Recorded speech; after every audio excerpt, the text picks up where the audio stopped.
เพลงพระราชนิพนธ์มาประกอบการเชียร์เพื่อเทิดทูนไว้ซึ่งเป็นพระปรีชาสามารถของพระมหากษัตริย์ไทยขอเชิญรับชมและรับฟังได้เลยค่ะแดดร้อนร้อนเมื่อทินนครจะหลับอยู่นี้ค่ะเขาแสงเรือนามช่างงามตาในนภาสลับจับอำพรแดดร้อนร้อนเมื่อทินนครจะลาลงไปไกลยามนี้ลำความหากจากดวงใจกายแสงกายสุดห่วงยอดดวงตาแต่ก่อนเคยขอเคียงกันทุกวันคืนเดินอุราต้องอยู่เดียวเปลี่ยววิญญา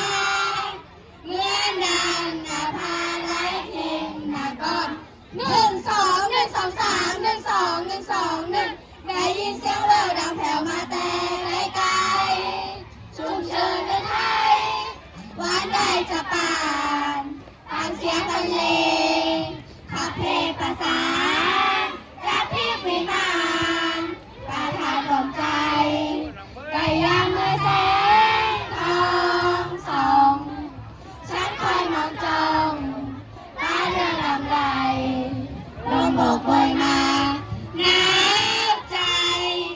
เราชาเพียงไร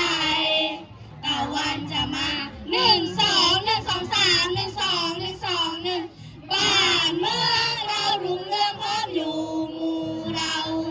พวกเราล้วนพงเผ่าศิวิไลเพราะฉะนั้นช่วยกันยินดีเปรย์ปรีดีใจอยากตนว่าไทยแดนดินพื้นใหญ่วิชัยทางเขาก่อนนี้มีเขตแดนนับว่ากว้างใหญ่ได้ไว้พี่เหลือเนื้อแหลกเอาแล้วเพื่อไทยมอบความเป็นไทยพวกเราแต่ครั้งนาการเก่าชาติเราเขาเรียกชาติไทย1 2 1 2 3 1 2 1 2 1บรรพบุรุษของไทยแต่โบราณปกบ้านป้องเมืองคุมเย้า